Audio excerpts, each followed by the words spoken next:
ऐसे एक पूरा धंधा पनप रहा है जो यूट्यूबर्स की एक बिरादरी है जो अभिनय भी करते हैं और पत्रकार भी बनते हैं। तो एक का मतलब क्या था, उसमें हिंसा की वजह क्या थी?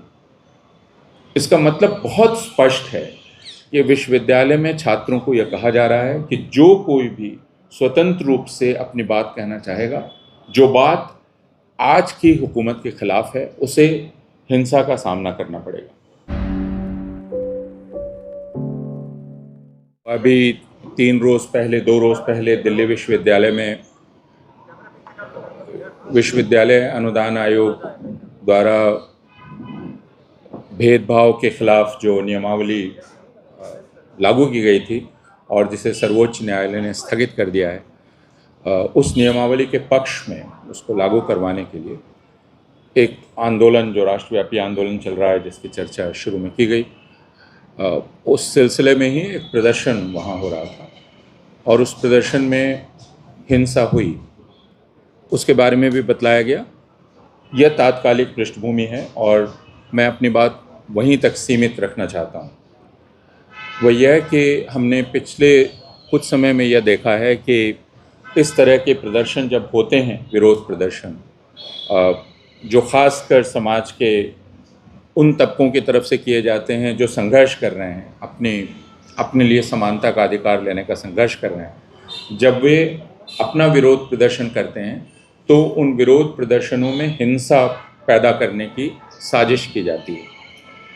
इस मामले में और इसके पहले भी हमने जंतर मंतर पर भी देखा और दूसरी जगह भी देखा कि कुछ लोग पत्रकार की शक्ल में जाते हैं। और यह बात 3 साल पहले नील माधव और अलीशान जाफरी ने कारवान में एक रिपोर्ट, लंबी रिपोर्ट की थी और उसमें उन्होंने बताया था कि कैसे एक पूरा धंधा पनप रहा है जो यूट्यूबर्स की एक बिरादरी है जो अभिनय भी करते हैं और पत्रकार भी बनते हैं। तो एक ही 3-4 लोग हैं, उनमें से कोई कभी पत्रकार बन जाता है, कोई कभी विद्यार्थी बन जाता है, कोई कभी कुछ और बन जाता है और वे इन प्रदर्शनों में घुस जाते हैं और वहाँ वे उत्तेजना पैदा करने की कोशिश करते हैं, जिसका नतीजा हिंसा में होता है।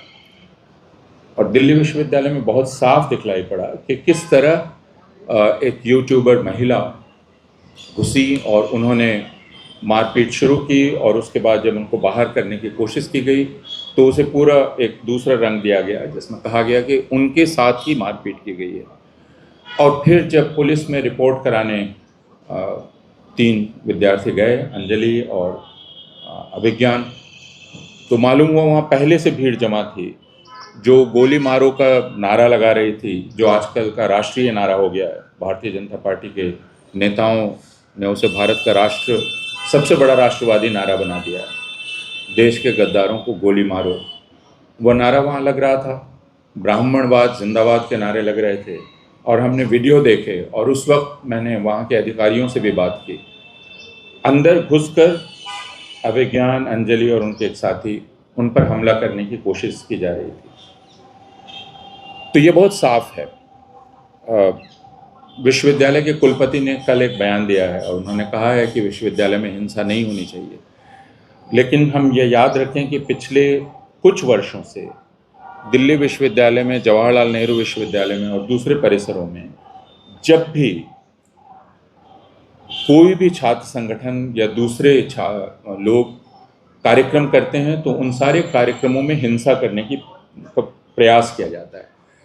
इसके पहले ऐसे बहुत सारी घटनाएं हो चुकी हैं और यह सिर्फ इस बात का प्रमाण है कि विश्वविद्यालय में एक ही आवाज़ की अनुमति होगी, वह तथाकथित हिंदुत्ववादी राष्ट्रवाद की आवाज़ होगी और बाकी किसी आवाज़ को विश्वविद्यालय में अनुमति नहीं दी जाएगी।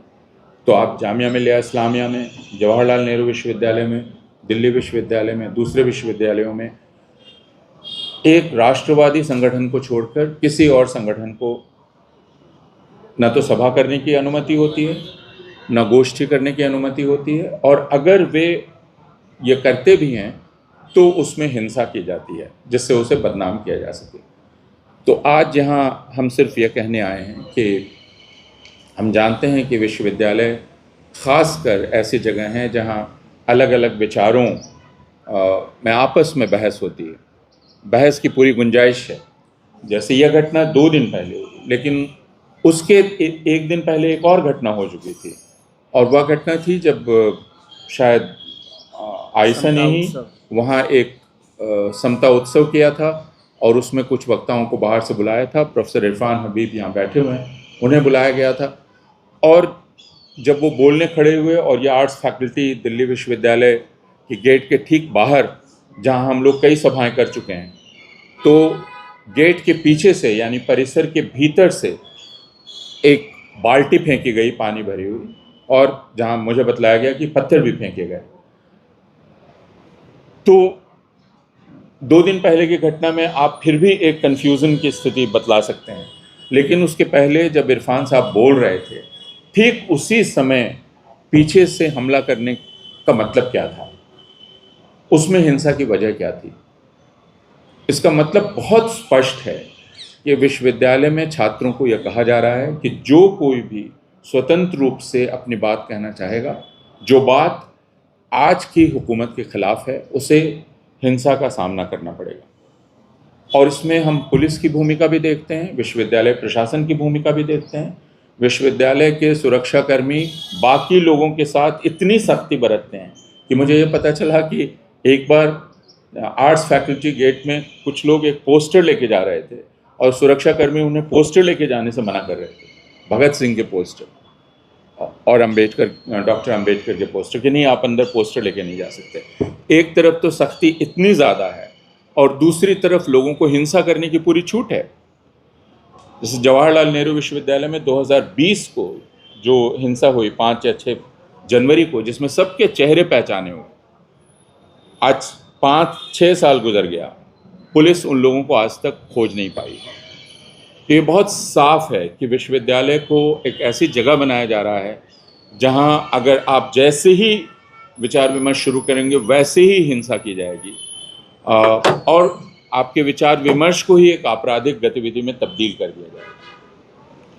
तो एक अध्यापक के तौर पर मेरे लिए ये बहुत चिंता का विषय है, क्योंकि मैं ये चाहता हूँ कि मेरे जितने भी विद्यार्थी हैं जो अलग अलग विचारधाराओं के हैं, वे स्वतंत्र महसूस कर सकें, और वे निर्भय महसूस कर सकें कि वे विश्वविद्यालय में अपनी बात कर सकते हैं।